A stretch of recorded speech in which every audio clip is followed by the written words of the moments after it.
The snow was falling in Phoenix. That should have been my first warning that nothing about this day would be normal. In 30 years of living in Arizona, I'd seen snow exactly twice, and both times it melted before it hit the ground. But here it was, January 15th, white flakes drifting past the golden domes of St. Nicholas Russian Orthodox Cathedral like some kind of cosmic joke. I stood at the back of the church, watching my son Michael comfort a stranger by the casket. The man was tall, military bearing, maybe early 30s.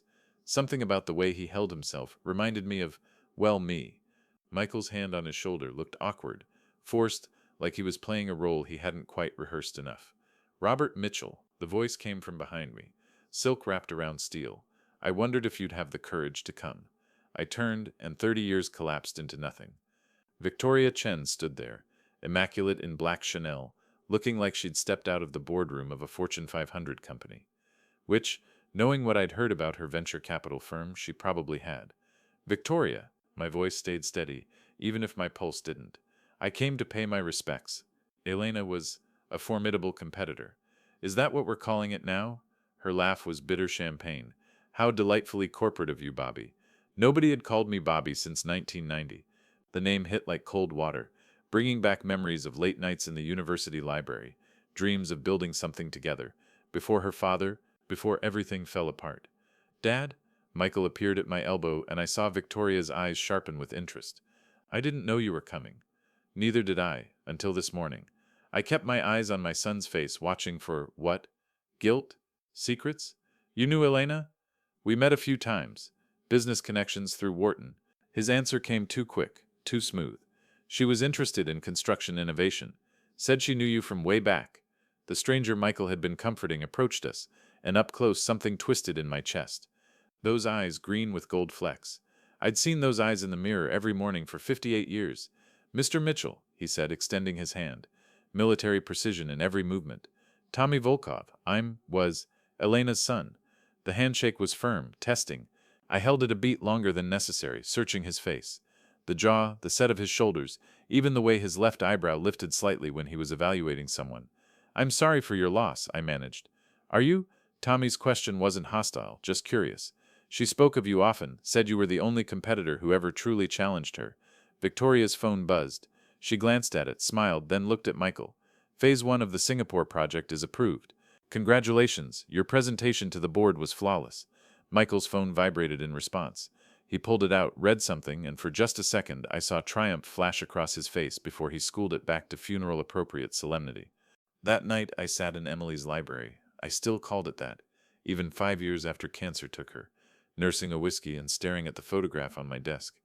Our wedding photo, Emily radiant and white, me looking like I'd won the lottery, which I had, in every way that mattered. But the mind has a way of wandering backward, especially on strange days like this. Phoenix, 1992, the construction conference at the Biltmore.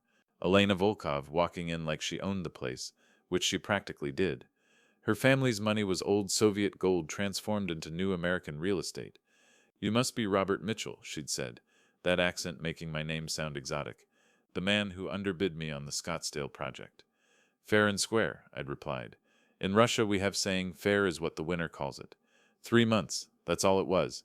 Emily and I had been engaged, yes, but we'd been fighting about the wedding, about money, about her father's disapproval. Elena was everything Emily wasn't. Dangerous, unpredictable, passionate about business in a way that matched my own hunger. When Elena told me she was pregnant, I was standing in the foundation of what would become Mitchell Construction's first major build. The concrete was still wet. I'll leave Emily, I'd said. No, Elena's hand on her still flat stomach. Your Emily called me yesterday. She's pregnant too. You'll marry her, Robert. It's better this way. Better for who? For children who deserve fathers who aren't torn between two worlds. She left the next week. Sent one letter saying she'd lost the baby. I believed her because I needed to. Because Emily's pregnancy was difficult. Because the guilt was eating me alive. Because sometimes the lie is easier than the truth. The next morning, back in my corner office at Mitchell Construction headquarters, the past felt even heavier. $280,000. Sarah Kim, my CFO, set the withdrawal paperwork on my desk. Outside the floor-to-ceiling windows, Phoenix sprawled toward the mountains. No trace of yesterday's impossible snow. That's everything from your retirement account, Robert. Are you absolutely sure about this? I picked up the Mont Blanc pen Emily had given me for our 20th anniversary. Michael got into Wharton, Sarah. Do you know what that means? That he's smart enough to get scholarships? That he's smart enough to take this company places I never could? I signed my name, each letter deliberate. Emily would have wanted this. Give him everything we never had, she used to say. My computer chimed. New email. The sender made my blood run cold. EV, I clicked it open. One line. Time to pay old debts, Robert. The children deserve truth. Sir, Sarah was watching me. You okay? Before I could answer, Michael burst through the door, all smiles and energy. He crossed the room in 3 strides and pulled me into a hug that smelled of expensive cologne and ambition. Dad, you didn't have to do this. The loans would have been debt you'd carry for 20 years. I pulled back, looked at my son, Elena's son, though he'd never know that. This is an investment, in you and the company's future. His phone buzzed. He glanced at it, thumb swiping quickly. I caught a glimpse of the sender. V. Chen. Everything okay? I asked. Just confirmation about some summer internship possibilities.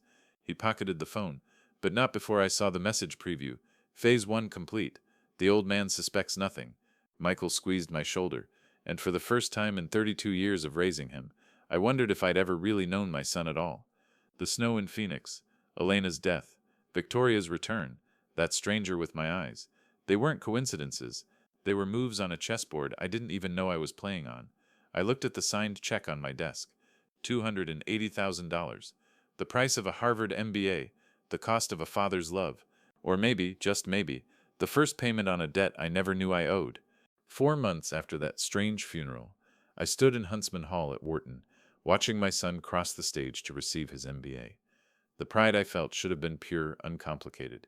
Instead, it came tinged with something else, a wariness that had been growing since that day in the snow. The auditorium was packed with families, their excitement buzzing through the air like electricity. I'd driven all night from Phoenix to be here, refused to miss this moment despite the 3 meetings I'd had to reschedule. Emily would have been so proud. She'd always believed Michael would do great things, even when he was struggling through his undergraduate years, more interested in parties than profit margins. Ladies and gentlemen, the dean announced, his voice echoing through the hall. Before we conclude today's ceremony, I'm honored to introduce our keynote speaker. She's transformed the venture capital landscape with her firm Chen Ventures managing over $2 billion in assets. Forbes called her the most dangerous woman in Silicon Valley, and I assure you that's a compliment. Please welcome Victoria Chen. My coffee turned to acid in my stomach. The program hadn't mentioned the keynote speaker. Or maybe I just hadn't looked. Victoria walked onto the stage like she owned it, which, given her donations to the school, she probably did. She wore a navy suit that probably cost more than most people's cars. Her silver hair styled in a way that made her look powerful rather than old. 35 years had passed since I'd last seen her up close, but time had only refined her sharp edges into something more lethal. Congratulations to all of you, she began, her voice carrying easily through the auditorium. You're entering the business world at a pivotal moment. The old guard is giving way to new ideas, new structures, new power dynamics. Some of you will simply find your place in this new world. But a select few, her eyes found Michael in the crowd, held for a beat too long, will create it. She continued for 20 minutes, talking about disruption, about the necessity of breaking down what exists to build something better. Every word felt aimed at me, sitting in my uncomfortable fold-down seat, wearing the same type of suit I'd worn for 30 years. The biggest mistake in business, Victoria said, building to her conclusion, is confusing loyalty with stagnation. Your parents' generation built remarkable things, but remarkable isn't enough anymore. Now we need revolutionary. And revolution, by definition, means overthrowing what came before. The applause was thunderous. Michael was on his feet with the rest of them, clapping with an intensity that made my chest tight. When had my son become someone who cheered for revolution? After the ceremony, I was trying to navigate through the crowd of proud parents when I felt a hand on my arm. The touch was familiar even after 35 years, and I knew before I turned who it would be. Hello, Bobby. Victoria stood there, champagne flute in hand, looking at me with those dark eyes that used to make me forget my own name. Up close, I could see the fine lines around her eyes, the subtle work she'd had done to keep her jaw sharp. She was still beautiful, but it was a different kind of beauty now, calculated, weaponized. Quite a speech I managed, keeping my voice steady. Your son is brilliant, she said, watching Michael accept congratulations across the room. Just like you were back when brilliance meant something more than quarterly earnings and playing it safe. What are you doing here, Victoria? Supporting the next generation. Michael's been in my accelerator program for 2 years. Didn't he mention it? She tilted her head, mock innocent. Oh, that's right. He said you wouldn't understand. Something about you being stuck in the past. 2 years. 2 years of my son being mentored by the woman I'd loved before Emily, and he'd never said a word. Not during our weekly calls, not during holiday dinners, not even when I'd asked about his internships and summer programs. He's very selective about what he shares, I said carefully, trying not to show how much this revelation stung. Smart boy. In our world, information is currency. She took a sip of champagne, her wedding ring catching the light, a massive diamond that hadn't been there 35 years ago. He tells me Mitchell Construction is ready for expansion. Interesting timing with the Phoenix market about to explode. How would you know about? I'm about to invest $50 million in a construction company, Robert. Naturally, I do my research. The question is, did you do yours? Before I could respond, Tommy Volkov appeared at Victoria's elbow. The last time I'd seen him was at his mother's funeral, but now he wore a dark suit and an earpiece, every inch the professional security consultant. The transformation was remarkable, from grieving son to corporate soldier in just 4 months. Miss Chen, your car is ready. Thank you, Tommy. She turned back to me, and for just a moment I saw something flicker in her eyes. Regret? Anger? We should catch up properly. How about dinner tomorrow? Michael can give you the details. I'm sure he's dying to tell you all about our plans. She walked away, Tommy falling into step behind her like a shadow. As they moved through the crowd, I noticed how people parted for them, unconsciously making way. Power, real power, changes the air around you. Victoria had it, and apparently she'd been teaching my son how to wield it. The welcome back party at Mountain Shadows Resort 2 days later should have been perfect. I'd rented the entire terrace, the May evening warm enough to dine outside, the lights of Phoenix spread out below us like scattered diamonds. I'd invited all our major clients, made sure the banner reading "Welcome Back, Future CEO" was exactly the right shade of Mitchell Construction blue. It was the same shade we'd used on our first business cards, when Emily and I printed them ourselves at Kinko's. Michael stood at the podium I had brought in, looking every inch the executive he was becoming. The awkward boy who'd needed 3 tries to pass his contractor's license exam was gone, replaced by someone who commanded the room with easy confidence. Thank you all for coming, Michael began, his voice carrying the same confidence I'd heard in Victoria's earlier. These 2 years at Wharton have been transformative, not just for me, but for my vision of what Mitchell Construction can become. Jennifer stood beside me, elegant in a cocktail dress that didn't quite hide the worry in her eyes. Her hand found mine and squeezed. Dad, doesn't something feel off about this? Everything's fine, sweetheart, I lied, squeezing back. Which is why I'm thrilled to announce, Michael continued, and I could feel the room lean in, that we've secured $50 million in expansion funding from Chen Ventures. The room erupted in applause. David, my son-in-law and CFO, was clapping louder than anyone, his face lit up like Christmas morning. His enthusiasm seemed genuine, but then again, David had always been good at seeming genuine. It's why he was so effective with clients. This injection of capital, Michael said, raising his voice over the applause, will allow us to move into new markets, adopt cutting-edge construction technologies, and position Mitchell Construction as the premier builder in the Southwest. We're not just building structures anymore, we're building the future. Jennifer's hand tightened on mine.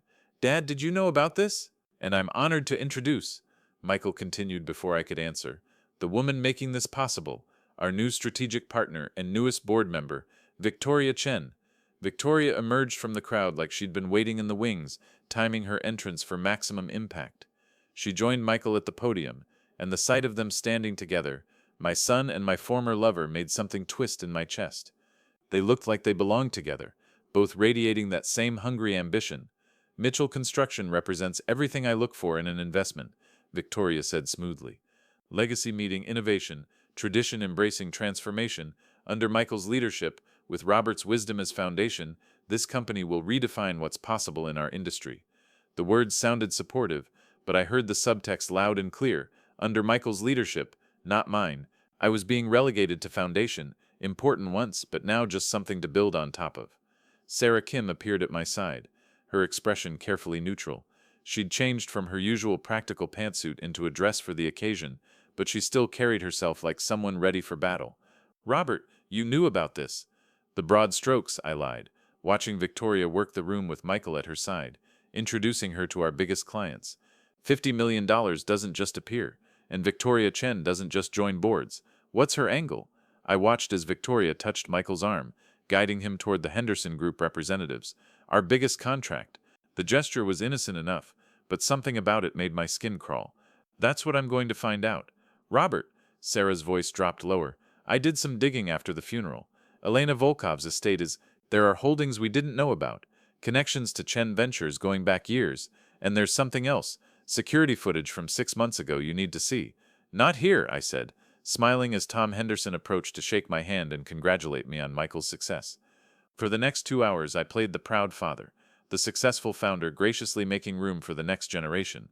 But my mind was elsewhere, connecting dots I didn't want to connect. That night, after the guests had gone home and the resort staff was cleaning up, I waited for Victoria in the parking lot. The desert air had turned cold, the way it does when the sun disappears behind the mountains. She emerged from the shadows like she'd been expecting me, Tommy nowhere to be seen. I wondered how long you'd last, she said, lighting a cigarette, a habit she'd apparently picked up in the decades since I'd known her. 3 hours of watching me with your son. Must have been torture. Why now? I asked. Why through Michael? She laughed, but there was no humor in it, just the bitter echo of old pain. You really don't know, do you? Still the same Robert, blind to everything except what you want to see. What's that supposed to mean? 35 years ago you had a choice. Me or Emily. You chose her. You disappeared. Your father. My father found out I was pregnant. The words hung between us like a blade. Did you think I just vanished for fun? He sent me away, made me give up the baby. By the time I came back, you were married with a child on the way. My world tilted. Victoria, I didn't know. Of course you didn't. You'd moved on to your perfect life with your perfect wife. She stepped closer, and I could smell her perfume, something expensive and dangerous. But here's the interesting part, Bobby. Your perfect wife. She wasn't so perfect. And your son. Well, let's just say Michael and I have more in common than you think. What are you talking about? You chose Emily. Fine. Ancient history. But now, her smile was sharp as glass. Now I choose Michael. He's brilliant, ambitious, and unlike you, he's not held back by outdated notions of loyalty and tradition. You're using him to get to me. I'm investing in him because he's worth investing in. The fact that it bothers you, that's just a bonus. She dropped the cigarette, grinding it under her heel. Oh, and Bobby, you might want to ask your son about his real mother. Or better yet, ask Sarah to show you that security footage she mentioned. Elena Volkov had such interesting things to say before she died. She walked away, her heels clicking against the asphalt in a rhythm that sounded like a countdown. The boardroom had never felt smaller. 2 weeks after the party, we sat around the mahogany table that Emily and I had bought at auction when Mitchell Construction finally turned its first real profit. $28,000 we'd paid for it, every penny scraped together from our first big contract. Emily had run her fingers along the wood grain and said, "This is where we'll build our future, Bobby." Now that same table felt like a battlefield, and I was losing ground I didn't even know was contested. Before we discuss the quarterly reports, Michael said, standing at the head of the table, my usual spot, though he'd arrived early to claim it, Victoria and I have an announcement regarding the ownership structure of Mitchell Construction. I kept my face neutral, but my coffee mug trembled slightly as I set it down. The coffee was cold anyway, had been since I'd poured it an hour ago, too nervous to drink.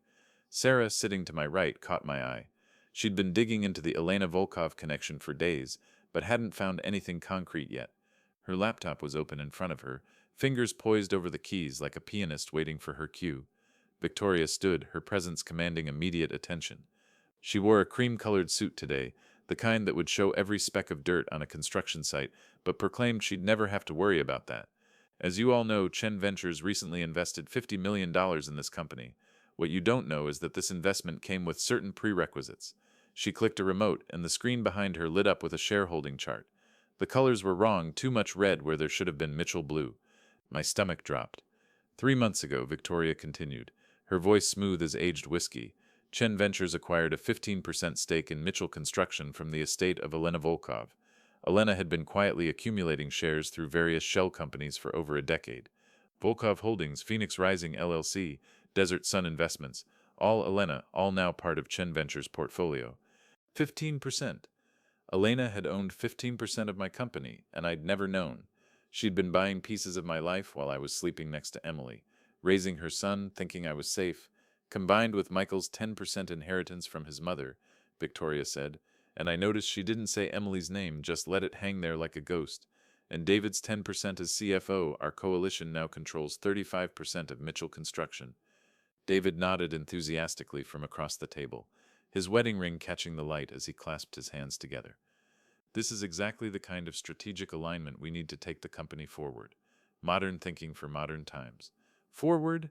I finally found my voice. You mean hostile takeover? I prefer to call it aggressive restructuring, Michael said, his tone so cold it could have frosted the windows. Dad, you've run this company the same way for 30 years. Same suppliers, same methods, same people. It's time for change. Change.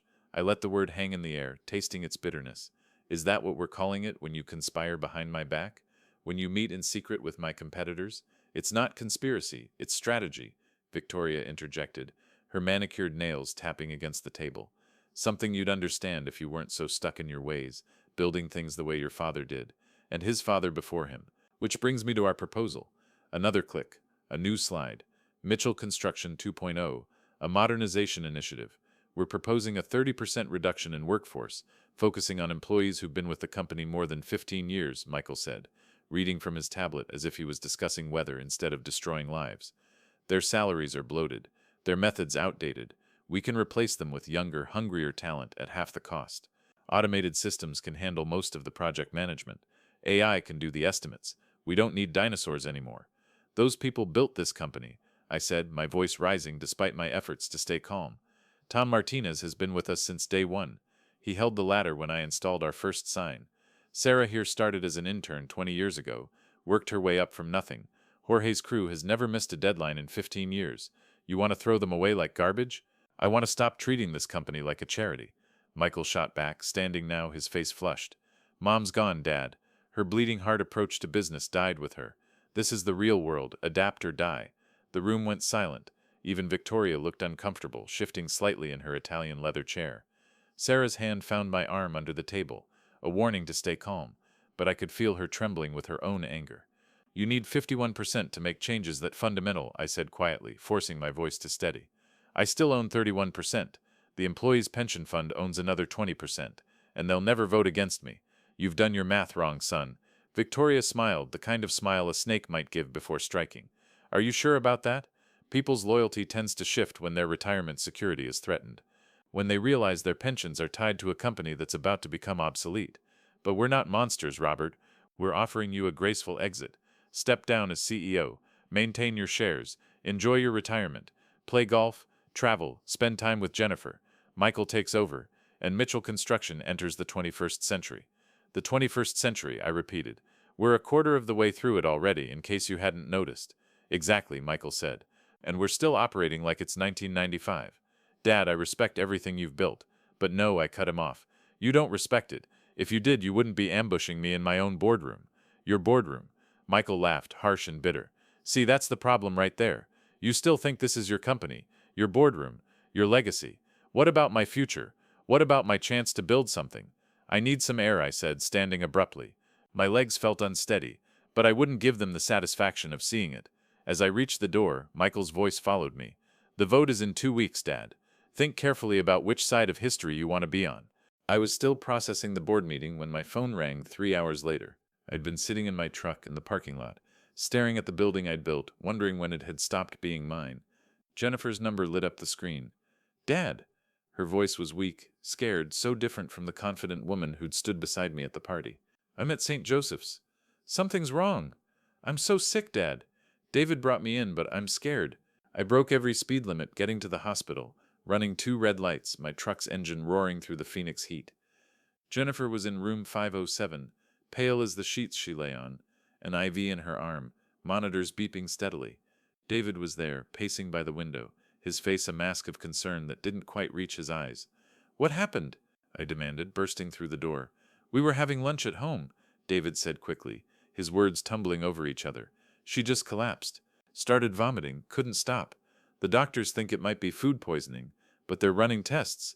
They said something about her white blood cell count being off. Food poisoning? Sarah appeared in the doorway, having followed me from the office.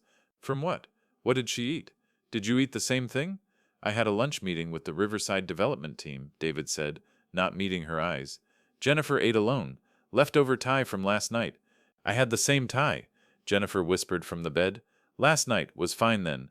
A knock on the door interrupted us. But instead of a doctor, Tommy Volkov walked in, carrying a bouquet of white roses that seemed too perfect, too staged. "Oh, sorry," he said, looking genuinely confused. "I was looking for room 705. My aunt's having surgery." He paused, recognizing us, his eyes taking in everything. Jennifer's condition, David's position by the window, my protective stance by the bed. "Mr. Mitchell, is everything okay?" "My daughter's sick," I said curtly. Tommy's eyes swept the room, landing on David for a long moment. Something passed between them. Not recognition exactly, but assessment. "I hope she feels better. Sorry for intruding. These hospitals, all the rooms look the same." He left, but as I turned back to Jennifer, I noticed something on the floor where he'd stood. A small piece of paper, folded tight. I palmed it while David fussed over Jennifer's blankets, adjusting them with the kind of attentiveness that felt more like performance than care. Later in the hospital bathroom with the door locked and water running, I unfolded Tommy's note. One line, written in precise military script. "Check her husband's pharmacy visits. Antifreeze is sweet." My blood turned to ice. "Antifreeze." I pulled out my phone and called Sarah, my hands shaking. "I need you to check David's credit card statements. Pharmacy purchases last 2 weeks. Hardware stores too. Robert, what's going on? Is Jennifer okay? Just do it, please. And Sarah, be careful. Trust no one right now." While waiting for Sarah to dig into David's finances, I drove home, my mind racing. The house felt empty, wrong somehow, like a stage set after the actors have gone home. I found myself in Michael's old room, barely changed since he'd left for college. Trophies from high school baseball, photos from family vacations, his acceptance letter to Wharton framed on the wall like a shrine to the son I thought I knew. I was about to leave when I noticed his desk drawer slightly open. Inside, under some old college textbooks, was a manila envelope marked confidential in Michael's neat handwriting. My hands shook as I opened it. The first document was a DNA test report, dated 6 months ago. Michael Mitchell and Elena Volkov. Probability of maternity, 99.9%. The room spun. I sat heavily on the bed, staring at the papers. Elena was Michael's mother, not Emily. Elena, St. Mary's Basilica, stood like a guardian against the Phoenix heat, its Spanish colonial architecture unchanged since 1915. I hadn't been here since Emily's funeral 5 years ago, but her diary had been clear. Father Antonio knew something. The final entry, written 2 days before the cancer took her, simply said, "I've told Antonio everything. The video will explain. Robert deserves the truth, but only when he's ready to fight for what matters." The church was empty, except for an elderly woman lighting candles in the far corner. Father Antonio was exactly where Emily had always said he'd be. Third pew from the front, left side reading his worn Bible. "Robert," he said without looking up, "I wondered when you'd come. You were expecting me?" "Emily said you'd find the diary eventually. Said you'd come when your world started falling apart." He finally raised his eyes, and I saw decades of kept secrets in them. "Sit down, my son. We have much to discuss." I sat beside him, the wooden pew creaking under my weight. "You know about Michael, about Elena." "I know everything. Emily told me all of it before she died. She needed someone to understand why she did what she did." He reached into his jacket and pulled out a USB drive. "She left this for you. Said you'd need it when the wolves came for what you built." "The wolves are already here, Father." "Then you're exactly where Emily expected you to be." He handed me the drive, his fingers trembling slightly. "There's a laptop in the vestry. I'll give you privacy." The vestry was small, quiet, smelling of incense and old wood. The laptop was ancient but functional. I inserted the USB drive with hands that wouldn't stop shaking. Emily's face filled the screen. She was thin, so thin, clearly recorded in her final days, but her eyes were clear and determined. She wore the blue sweater I'd bought her for our last anniversary together. "Hello, Bobby," she said, and just hearing her voice again made my chest tight. "If you're watching this, then you've discovered the truth about Michael. I'm sorry you had to find out this way, but some secrets are too heavy to speak aloud while we're still breathing." She paused, seemed to gather strength. 32 years ago, you had an affair with Elena Volkov.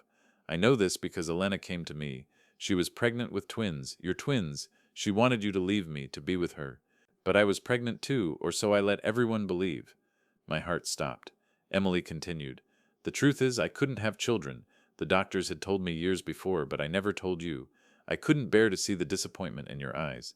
When Elena came to me with her pregnancy, I saw an opportunity, a terrible, wonderful opportunity. She shifted in her chair, winced from pain, but kept going. I made Elena a deal. Give me one of the babies. Let me raise one as mine. and she could keep the other. She agreed because she knew you'd choose me. You always did the right thing, Bobby, even when the right thing was wrong. Michael came to us when he was 3 days old. You never questioned it, because why would you? I was supposedly pregnant. The timing worked. Tears were running down my face now. But Emily wasn't done. I know you're angry, you have every right to be. But Bobby, I need you to understand. Michael is your son in every way that matters. I raised him, loved him, gave him everything I had. Blood doesn't make family. Love does. Her expression hardened. But blood demands its due, and Elena's blood runs thick in that boy. He's more like her than you, I'm afraid. Ambitious, ruthless when cornered, willing to do whatever it takes to win. She leaned forward, closer to the camera. Victoria Chen is the key to everything. She's not just your old flame, Bobby. She's working with Elena's estate, has been for years. They want the company, but more than that, they want to destroy what we built together. Don't let them. A coughing fit interrupted her, harsh and wet. When she recovered, her voice was weaker but fierce. I've left you weapons, Bobby. Check the foundation documents for Mitchell Construction. Check the original incorporation papers. I had Marcus structure things in a way that protects you, protects the company. The employee pension fund has more power than anyone realizes. And Tommy, Elena's other son, he's not your enemy. He's as much a victim as Michael. She smiled then, soft and sad. I forgive you for Elena. I forgave you the moment it happened because I loved you more than my pride, and I need you to forgive me for keeping Michael's truth from you. We both made choices, Bobby. Now you need to make one more. Fight for what we built, not because it's a company, but because it's hundreds of families depending on you. Fight smart, fight hard, and remember, I loved you every day of our life together, even the hard days, especially the hard days. The screen went dark. I sat there in the vestry, my world completely reorganized. Emily had known. She'd known everything, and loved me anyway. Raised Elena's son as her own. Protected me from a truth that would have destroyed us 30 years ago. But now she was gone, and the truth was here, and I had a choice to make. I found Father Antonio back in his pew. She was remarkable, he said simply. She was everything, I replied. Father, did she say anything else? Anything about Victoria specifically? He hesitated. Victoria Chen is my daughter. The words hung in the air like a bomb. She doesn't know I know, he continued. Her mother brought her to me when she was 15, told me the truth. I've watched from afar all these years. Victoria's anger at you isn't just about you choosing Emily. It's about fathers who don't choose their daughters. But you're a priest. I wasn't always. We all have pasts, Robert. The question is whether we let them define our futures. I drove straight to Marcus Williams's law office, calling Sarah on the way. Meet me at Marcus's office. Bring everything you have on Victoria's company. Everything. Marcus's office occupied the top floor of the Biltmore Financial Center, all glass and steel with views of Camelback Mountain. He'd done well since his days as my startup lawyer, but he'd never forgotten who gave him his first big break. Robert, he said as I burst in, you look like hell. I've been to hell, now I'm ready to fight back. Sarah arrived minutes later with her laptop and boxes of files. I've been digging all night. Victoria's fund has some serious SEC violations. Nothing prosecutable yet, but enough to make investors nervous. And there's more. David's been feeding her information for months. Every email, every contract, every bid we've made. The pharmacy visits? I asked. 3 purchases of antifreeze in 2 weeks. Always different stores, always cash. But he's stupid. Used his rewards card. She pulled up security footage on her laptop. And look at this. The grainy footage showed David in a Walgreens, buying Prestone. The timestamp was 2 days before Jennifer got sick. We need to get Jennifer somewhere safe, Marcus said. If David's capable of poisoning his own wife. Already done, Sarah interrupted. I had my nephew pick her up an hour ago. She's at my house with a private nurse. Told David she was being transferred for special tests. Good. Now let's talk about the real weapon Emily left us. I turned to Marcus. The incorporation documents. Emily said you structured something special. Marcus smiled for the first time. The golden share provision. It's buried in subsection 47 of the original incorporation. In the event of an attempted hostile takeover, the founder, that's you, can activate a provision that requires 75% approval for any major structural changes. They only have 35%, Sarah said, her fingers flying over her laptop keys. And there's more, Marcus continued. The employee pension fund doesn't just own 20%. According to the original structure, in the event of a threat to company stability, the pension fund trustees, which include Sarah and me, can vote as a unified block with enhanced voting rights. 20% becomes 30%. That gives us 61% if we combine forces, I said. feeling something I hadn't felt in weeks. Hope. It's not that simple, Marcus warned. They'll challenge it in court. We need more ammunition. Sarah's laptop chimed. Speaking of ammunition, I just got into Victoria's servers. You're not going to believe this. She turned the screen toward us. Elena Volkov didn't die of natural causes. She was murdered. The document on the screen was a medical report from a Moscow hospital. Poisoning. Ethylene glycol. The same thing David had been buying. David was in Moscow 3 weeks before Elena died, Sarah continued. Company trip to evaluate international opportunities. At least that's what he told us. My God, Marcus breathed. They killed her for her shares. Or she was going to expose them, I said, remembering Elena's final email. Time to pay old debts. She was trying to warn me. Robert, Sarah said quietly, there's something else. Tommy Volkov has been investigating his mother's death. He's been in Phoenix for 6 months, not 4. He's been watching all of us. I thought about Tommy's note at the hospital, his convenient appearance at the funeral, his position as Victoria's security. He's not security, I said, understanding flooding through me. He's hunting his mother's killer, and he thinks it's one of us. Or he knows exactly who it is, Marcus said, and he's waiting for the right moment to strike. I stood up, feeling the weight of Emily's video, of Father Antonio's revelation, of all the secrets and lies, but also feeling something else, determination. For 30 years I'd built Mitchell Construction with my hands, my sweat, my family's sacrifice. I'd been passive, reactive, letting them come at me. No more. Sarah, get me everything on Tommy Volkov. Military service, financial records, everything. Marcus, I want you to file an injunction against the board vote. Cite the golden share provision. Make them fight for every inch. What are you going to do? Sarah asked. I'm going to find Tommy Volkov. Emily said, he's not my enemy. Let's find out if she was right. Because if David killed Elena, and Tommy knows it, then we have the same enemy. And the enemy of my enemy is your son, Marcus finished. Your other son. I headed for the door. Maybe. But first, he's my army. The emergency board meeting was called for 9 o'clock sharp on a Tuesday morning. I arrived at 8:30, hoping to claim my usual seat at the head of the table. But Michael was already there, sitting in my chair like he'd been born to it. Victoria sat to his right, David to his left. The battle lines were drawn before I even walked through the door. Robert, Michael said, not standing, not acknowledging 30 years of hierarchy. Thank you for coming. Thank you for coming. To my own company. To the boardroom where Emily and I had signed our first $1 million contract, where Jennifer had taken her first steps during a late-night planning session, where I'd built an empire one handshake at a time. Where's Jennifer? I asked, noting the empty seat where my daughter should have been. Still in the hospital, David said, his face a mask of concern that made me want to put my fist through it. The doctors want to keep her for observation. Something about irregular test results. She sends her regrets. Sends her regrets. My daughter was fighting for her life because this man had been slowly poisoning her, and he sat there talking about regrets. The other board members filed in.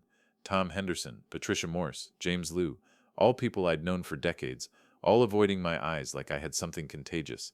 Only Margaret Stone, who'd been Emily's college roommate, offered me a sad smile. Let's get straight to business, Victoria said, standing with a remote in her hand. We're here to vote on a motion of no confidence in Robert Mitchell as CEO of Mitchell Construction. On what grounds? Margaret asked, her voice sharp. Fiscal irresponsibility, Michael said, pulling out a tablet. In the last 5 years, my father has turned down 17 major development opportunities that would have doubled our revenue. He's refused to modernize our equipment, costing us millions in efficiency. He's maintained a bloated workforce out of misguided loyalty. Mitchell Construction is dying, and Robert Mitchell is the disease. The disease. My own son called me a disease. Those 17 opportunities you mentioned, I said, keeping my voice steady, included building on protected wetlands, using substandard materials from Chinese suppliers, and partnering with developers who are now under federal investigation. I didn't turn them down out of fear. I turned them down out of principle. Principle doesn't pay dividends, David interjected. Our shareholders are mostly our employees, I shot back. Their pension fund owns 20% of this company. They care more about keeping their jobs than maximizing quarterly profits. Actually, Victoria said, clicking her remote, that's no longer accurate. As of this morning, the pension fund trustees have agreed to vote with the new leadership coalition. They understand that sometimes you have to cut off a limb to save the body. My phone buzzed. A text from Sarah. They threatened the pension fund. Vote with them or lose everything. I'm so sorry. The world tilted. Without the pension fund, I had only my 31% against their 35%, and in a no-confidence vote, I couldn't vote for myself. "Shall we proceed?" Michael asked, his voice cold as winter. The vote was called. One by one, the board members raised their hands. Tom Henderson, who I'd given his start in business, raised his hand against me. Patricia Morse, whose daughter I'd hired when no one else would, raised her hand against me. James Liu, Margaret Stone, she was crying as she did it. They all raised their hands against me. 7-3. The only ones who voted to keep me were myself, though my vote didn't count, and 2 independent members who were retiring anyway. "Motion carried," Victoria announced. "Effective immediately, Robert Mitchell is removed as CEO of Mitchell Construction. Michael Mitchell will serve as interim CEO pending full board approval next quarter. Security will escort you to collect your personal belongings," Michael said, not even looking at me. He was already scrolling through his phone, probably sending victory texts to his conspirators. 2 security guards I'd never seen before appeared at the door. Not Jerry, who'd been with us 15 years. Not Carlos, who I'd helped get his green card. Strangers hired for this specific humiliation. "I can walk myself out," I said, standing. "Company policy," one of them said. "We need to escort you." Company policy. My company. My policies. Now used against me like everything else I'd built. The walk to my office. Former office felt like a funeral march. Employees lined the hallways, some crying, some angry, all confused. Tom Martinez, who'd been with me since day one, reached out to shake my hand, but the security guard stepped between us. "No contact," he said. "No contact." Like I was contaminated. Like loyalty was a disease that might spread. My office had already been stripped of most of my things. The photos of Emily, gone. My awards, boxed up. 30 years reduced to 2 banker's boxes that security carried while I walked empty-handed like a criminal. But they'd missed one thing. In my desk drawer, under some old contracts, was the USB drive Father Antonio had given me. Emily's video. I palmed it as I pretended to check for personal items. Michael was already moving into the office as I was escorted out. He didn't say goodbye, didn't even look up. Just started rearranging furniture like I'd never existed. Outside in the parking lot, under the brutal Phoenix sun, I stood by my truck feeling more lost than I'd ever been in my life. That's when Tommy Volkov appeared, stepping out from behind a concrete pillar like he'd been waiting. "We need to talk," he said. "If you're here to gloat, I'm here because you're my father." The words hung in the desert air like a challenge. I looked at him, really looked at him for the first time. The eyes, my eyes. The jaw, the way he stood with his weight slightly forward, ready for anything. How had I not seen it before? "That's impossible," I said. But even as I said it, I knew it wasn't. "Elena Volkov had twins," Tommy said, his voice tight with controlled anger. "Michael and me. She gave Michael to you and your wife, kept me, told me my father was dead. Russian military, killed in action. I believed her until 6 months ago when I found her journals. I didn't know," I said, the words feeling inadequate. "Elena told me she lost the baby. Baby singular. I never knew there were 2 of you. You never knew because you never looked." His hands clenched into fists. "You had your perfect American family with your perfect wife and your perfect son. Meanwhile, I grew up in Moscow, then military schools, then the Navy. No father. A mother who loved me but was broken by something she'd never talk about. You, Tommy, I swear to you, if I'd known, you'd what? You'd have chosen us over Emily." He laughed, bitter and sharp. "No, you wouldn't have. You're not that kind of man. You do the right thing, the expected thing. You choose the safe path. Then why are you here?" "Because my mother is dead." His voice cracked slightly. "Murdered. Poisoned with antifreeze, just like David's been poisoning Jennifer." "Yeah, I know about that. I've been watching him for weeks. He was in Moscow when Mom died. He killed her for her shares, and now he's trying to kill your daughter, my half-sister, for hers. We have to stop him. We—" Tommy stepped closer, and I could see Elena in the shape of his face, the intensity of his expression. "There is no we. You're done, remember? Voted out. Powerless. Michael and Victoria have won. You're working with them. You're Victoria's security. I'm nobody's anything." He pulled out a manila envelope from his jacket. "But I was my mother's son, and she left me something. Her real will. Not the one Victoria's lawyers filed, but the one she recorded 2 days before she died. Video testimony. Legal in Arizona." My hands shook as I took the envelope. "What does it say?" "That her shares go to me. All 20%. 20? Victoria said 15. Victoria lied. Shocking, right?" Tommy's smile was razor sharp. "Mom had been buying shares for years, planning something. I think she was going to destroy you herself. But then she found out about Emily's death, about Michael's plans, and she changed her mind. The enemy of her enemy, and all that. So you have 20%, I have 31. Together we have 51%. He stepped back, studying me. But the question is, why should I help you? You abandoned us. You chose Emily over my mother. You raised my brother while I grew up without a father.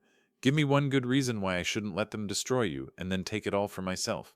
I thought about Emily's video, her words about blood demanding its due, about Tommy not being my enemy, about family being more than blood. Because David killed your mother, I said quietly, and if we don't stop him, he'll kill Jennifer next. Maybe Michael after that, once he's served his purpose. Victoria's using everyone, including you. She hired you not as security, but as a weapon. She could aim at me when the time was right. Tommy was quiet for a long moment, staring at the building I'd built, the company that had cost so much. My mother wrote something in her final journal entry, he said finally. She said the saddest thing about revenge is that it never brings back what you've lost. It just creates more loss. She said she'd spent 30 years hating you and Emily, and all it had brought her was loneliness and rage. She said maybe it was time to try something else. What? Forgiveness. He extended his hand. I'm not doing this for you, I'm doing it for her, for the mother who deserved better than revenge, and for the sister I've never met but who doesn't deserve to die for the sins of her father and husband. I shook his hand, feeling the strength in it, the calluses from military service, the grip of a man who'd learned to fight for everything he had. What's the plan? I asked. First we save Jennifer, then we take back your company, and then, he smiled, and for the first time I saw myself in it. Then we teach Michael and Victoria what happens when you mistake kindness for weakness. As we stood there in the parking lot, two strangers bound by blood and betrayal, I realized Emily had been right. Blood does demand its due, but sometimes what it demands is not revenge but redemption, not destruction but the chance to build something new from the ashes of what was lost. The war wasn't over, it had just begun. But now, for the first time since that snowy day at Elena's funeral, I wasn't fighting alone. Marcus's law office had become our war room. 3 days after my humiliation, we gathered around his conference table, me, Tommy, Sarah, and Marcus himself. The city lights of Phoenix glittered below us, but all I could focus on was the document Marcus had just placed in front of us. This arrived by courier this morning, Marcus said, his voice tight with excitement. From a law firm in Moscow. Elena Volkov's real will filed with the Russian consulate 2 days before her death. Tommy leaned forward, his military training evident in the way he scanned the document, taking in every detail. This is different from what Victoria filed with the probate court. Completely different, Marcus confirmed. Victoria's version left 15% to be sold to qualified buyers, which happened to be her. This one tells a very different story. I picked up the document, my hands steady despite the adrenaline coursing through me. The will was in English and Russian, properly notarized, with Elena's signature clear at the bottom, but it was the codicil that made my breath catch. To my son Thomas Volkov, I read aloud, I leave 20% of Mitchell Construction, accumulated over 15 years of careful investment. This bequest comes with one condition. These shares are to be used to protect Robert Mitchell and the company he built, not for revenge, not for destruction, but for preservation. Robert, I spent 30 years hating you for choosing Emily. I was wrong. You chose love, and I chose hate. Don't let my mistakes destroy what you created. Tommy, your father never knew you existed. That was my choice, my sin. Make a better choice than I did. The room was silent. Tommy stood abruptly, walked to the window, his back to us. When he spoke, his voice was rough.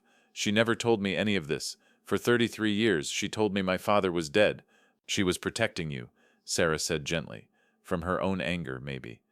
Tommy turned around and I saw Elena in his eyes. Not the cold, calculating Elena I'd known, but something softer, more vulnerable. 20%. You have 31. That's 51%. It's more than that, Sarah interjected, pulling out her laptop. I've been tracking employees' sentiment. After what happened at the board meeting, after seeing you escorted out like a criminal, the employees are furious. The pension fund trustees were coerced. But individual employees with 401k shares, they want to vote with you. That's another 3% at least. 54%, Marcus said, a smile playing at his lips. But here's the beautiful part. Victoria and Michael don't know about Elena's real will. They think Tommy has nothing. They think they've won. There's more, Sarah said, turning her laptop screen toward us. Remember those hackers I mentioned? They're not hackers exactly. They're forensic accountants I've been working with. They found David's trail, not just the antifreeze purchases, but money transfers to Moscow. He paid someone to poison Elena. We have bank records, encrypted messages, everything. That's attempted murder at minimum, Marcus said. Conspiracy to commit murder if we can prove Victoria knew. She knew, Tommy said flatly. The night before my mother died, Victoria called her. 47 minutes. My mother recorded all her calls, old Russian habit. I have the recording. The pieces were falling into place like dominoes lining up for the perfect strike. But something was bothering me. Why would Victoria want Elena dead? They were working together. Were they? Sarah pulled up another document. Look at this. SEC filings from 6 months ago. Victoria's fund was under investigation for securities fraud. She needed a big win to keep investors from pulling out. Elena's shares were supposed to be that win, but Elena was having second thoughts. This email chain proves it. I read Elena's words on the screen. I won't be party to destroying Robert's life's work. Find another way or I'll expose everything. So Victoria had her killed, Tommy said, his voice cold. Used David as her weapon, just like she used Michael. Speaking of which, Marcus said, the SEC investigation? It's not going away. In fact, with the information Sarah's provided, they're expanding it. Victoria's fund is about to be frozen. My phone buzzed. A text from Jennifer. Dad, I'm okay. Sarah's taking care of me. David doesn't know where I am. Be careful. Love you. She's safe, I told the others. Now we go on offense. I've already started, Sarah said, a fierce smile on her face. Every employee with an email address got a message an hour ago. Not from me, from Tom Martinez. Remember him? Day one employee you tried to shake hands with? He's organizing a vote of no confidence in the new leadership. The employees are gathering tomorrow morning at 7 before Michael even gets to the office. That's not legally binding, Marcus warned. No, but it's symbolically powerful, I said. Understanding Sarah's strategy, Michael needs the employees to run the company. If they refuse to work for him, the company grinds to a halt, Tommy finished. Military Strategy 101. You don't need to destroy your enemy if you can remove their ability to fight. There's one more thing, Marcus said, pulling out a manila folder. The golden share provision Emily had me create? It's ironclad. I've had 3 colleagues review it. With Tommy's shares plus yours, you can not only block the reorganization, you can call for a new board election. When? I asked. Tomorrow. Emergency shareholder meeting. I've already filed the paperwork. I looked around the room at my unlikely alliance. My son I'd never known existed. My CFO who'd become my general. My lawyer who'd stayed loyal when loyalty cost him clients. This was my real company, my real family. Tommy, I said, meeting his eyes. I know I can't make up for 33 years. I know you have every reason to take those shares and walk away. But I'm asking you not as your father, because I haven't earned that right, but as someone who wants to save what your mother ultimately wanted saved. Will you stand with me? Tommy was quiet for a long moment. Then he reached into his jacket and pulled out a document. Transfer of voting rights, temporary. You vote my 20% tomorrow. After that, we negotiate. What do you want? I asked. Recognition. Not money, not power. I want the world to know I'm Elena Volkov's son. I want them to know she was more than just a bitter woman who died alone. And I want... Done, I said, extending my hand. He shook it, and Sarah actually applauded. So what's the plan for tomorrow? Tommy asked. Shock and awe, I said, feeling more like myself than I had in months. Michael thinks he's won. Victoria thinks she's untouchable. David thinks he's gotten away with murder. Tomorrow we show them all what happens when you mistake a strategic retreat for a surrender. The employees will be there at 7, Sarah confirmed. The emergency shareholder meeting is called for 9. The SEC will be serving papers at 10. And David? Tommy asked. Phoenix PD will be waiting for him when he arrives, Marcus said. Attempted murder charges for Jennifer, conspiracy charges for Elena. He'll be in handcuffs before lunch. I stood up, looked out at my city, my home. Somewhere out there, Michael was probably celebrating in my office. Victoria was counting her money. David was planning his next move. They had no idea what was coming. Get some rest, I told my team. Tomorrow we take back what's ours, not with hostile takeovers or backstabbing or poison, but with truth, loyalty, and the one thing they never counted on. What's that? Tommy asked. Family, I said, looking at the son I'd just met, thinking of the daughter recovering and hiding, remembering the wife who'd seen all this coming. Real family, the kind you choose, not the kind you're stuck with. Tomorrow would be war. But tonight, for the first time since this all began, I knew we were going to win. The Maricopa County Superior Courthouse had never felt more like a battlefield. The morning sun slanted through the tall windows of courtroom 803, casting long shadows across the polished floor. I sat at the plaintiff's table with Marcus and Tommy, while across the aisle Michael and Victoria huddled with their team of lawyers, 3 men in suits that probably cost more than most people's cars. David's chair was conspicuously empty. He'd been arrested at 6:30 that morning, pulled from his bed in handcuffs while news crews filmed from the street. The charges: attempted murder, conspiracy, fraud. He wouldn't be making bail anytime soon. "All rise," the bailiff called. The Honorable Judge Patricia Morrison presiding. Judge Morrison was 72 years old, had been on the bench for 30 years, and had a reputation for seeing through bullshit like it was tissue paper. Emily had clerked for her right out of law school. I wondered if she remembered. "We're here on an emergency injunction regarding the control of Mitchell Construction," she began, her voice carrying the authority of 3 decades of judicial experience. "Mr. Williams, you may proceed." Marcus stood, buttoning his jacket. "Your Honor, we're here because of a systematic attempt to steal a company through fraud, deception, and literal murder. What was portrayed as a business transaction was actually a criminal conspiracy." "Objection," Victoria's lawyer shot up. "Inflammatory and prejudicial." "I'll allow it," Judge Morrison said dryly. "Continue, Mr. Williams. We call Thomas Volkov to the stand." Tommy walked to the witness stand with military precision, took the oath, and sat down like he was reporting to a superior officer. He looked good in his Navy suit, professional, credible, nothing like the grieving son I'd first met at Elena's funeral. "State your name for the record," Marcus began. "Thomas Robert Volkov." He looked at me when he said Robert. "I'm the son of Elena Volkov and Robert Mitchell." Gasps rippled through the courtroom. Michael's face went white. Victoria's mask finally cracked, showing genuine surprise. "Mr. Volkov, do you have documentation of your parentage?" "I do." Tommy produced the DNA test, birth certificate, and Elena's journals. "My mother had twins 33 years ago. She gave one to Robert Mitchell and his wife Emily to raise. She kept me. Neither boy knew about the other until recently."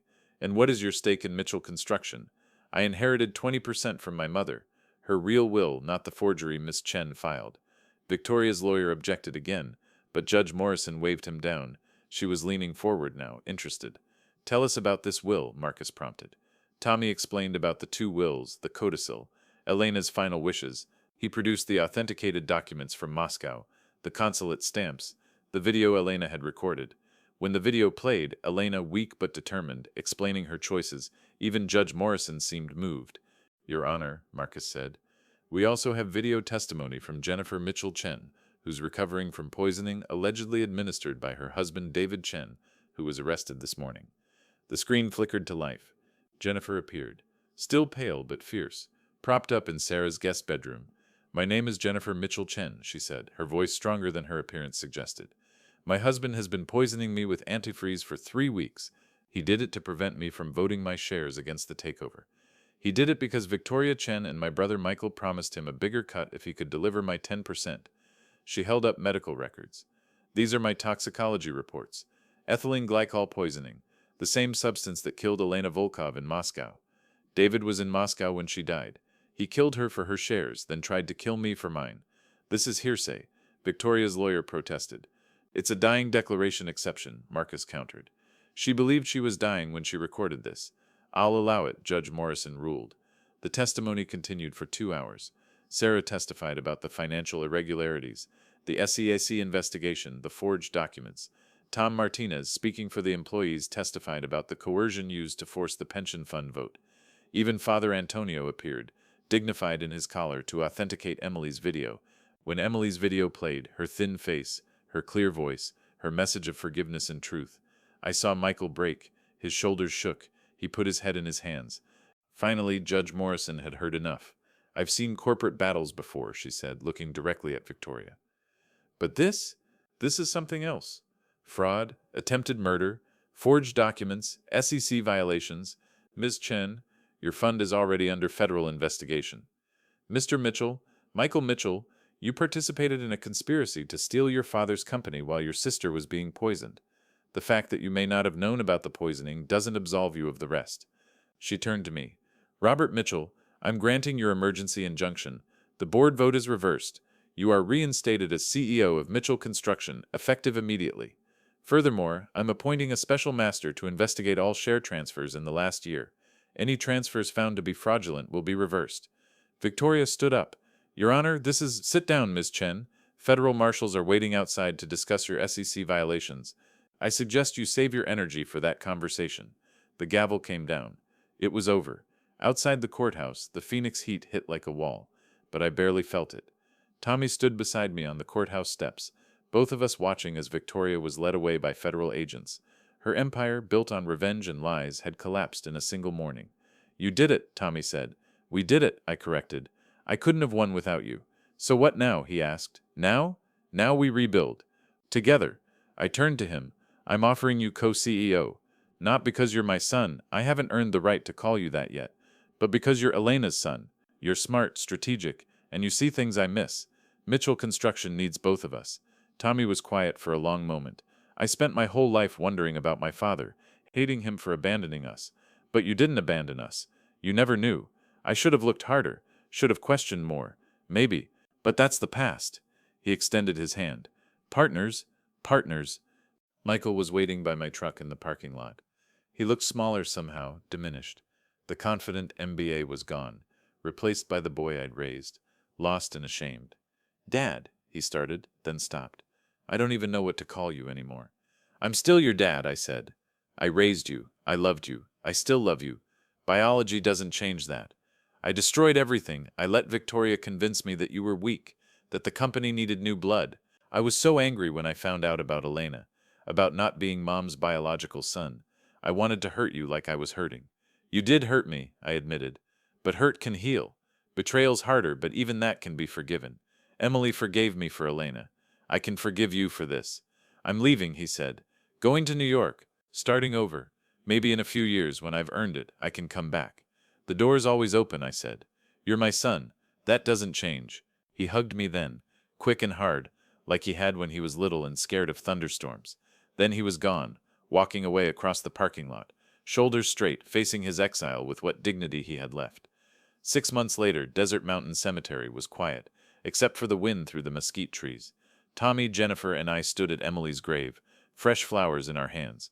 Jennifer had recovered fully, her divorce from David finalized while he awaited trial for attempted murder and conspiracy. She was running the marketing division now, her natural warmth winning back clients we'd lost during the chaos. "I wish I'd known her," Tommy said, placing roses on Emily's headstone. "She would have loved you," Jennifer said, linking her arm through his. "She had this way of seeing the best in people, even when they couldn't see it themselves." A fourth figure approached Michael, thinner, wearing jeans and a simple button-down instead of his usual designer suit. He carried a letter. "I wasn't sure I should come," he said. "Your family," I said simply. "Family always has a place here." He knelt by Emily's grave, placed the letter against the stone. "I wrote her about everything, about what I did, why I did it, how sorry I am. I know she can't read it, but she knows," Jennifer said softly. She always knew more than she let on. We stood there together, the four of us, 2 sons I'd raised differently, one with love, one without knowledge, a daughter who'd survived attempted murder, and me, a man who'd built an empire, lost it and learned that empires aren't what matter. "She raised my brother well," Tommy said suddenly, looking at Michael, "even if he lost his way for a while. That takes a special kind of person, raising someone else's child with that much love." Michael's eyes filled with tears. "I didn't deserve her. None of us deserved her," I said, "but she loved us anyway. That's what real family does." Later, as the sun set over the desert, painting the sky in shades of orange and purple, we sat in the parking lot, sharing stories. Tommy told us about growing up in Moscow, about Elena's fierce love and bitter loneliness. Michael talked about New York, about working construction, actual construction, not management, learning what it meant to build something with his hands. Jennifer shared her plans for the company's future, how she wanted to honor Emily's vision of business with heart. "You know what's funny?" Tommy said. "Mom spent 30 years planning revenge, buying shares, making alliances, positioning herself to destroy you. But in the end, her final act was to protect what you'd built. Love won over hate, even if it took her dying to admit it." "Love always wins," I said, thinking of Emily's video, her message of forgiveness. "It just sometimes takes the long way around." My phone buzzed. A message from Victoria, sent from federal prison where she was awaiting trial. "You won this round, Bobby, but this isn't over." I showed it to the others. Tommy laughed. "She still doesn't get it. There was no winning or losing. There was just family finding its way back together." I deleted the message without responding. Victoria could keep her anger, her need for revenge. We had something better. Complicated, scarred, imperfect, but real. Mitchell Construction was thriving again. Tommy and I ran it together. Two sons of different mothers learning to be brothers. Jennifer brought light back to the offices that had gone dark with conspiracy.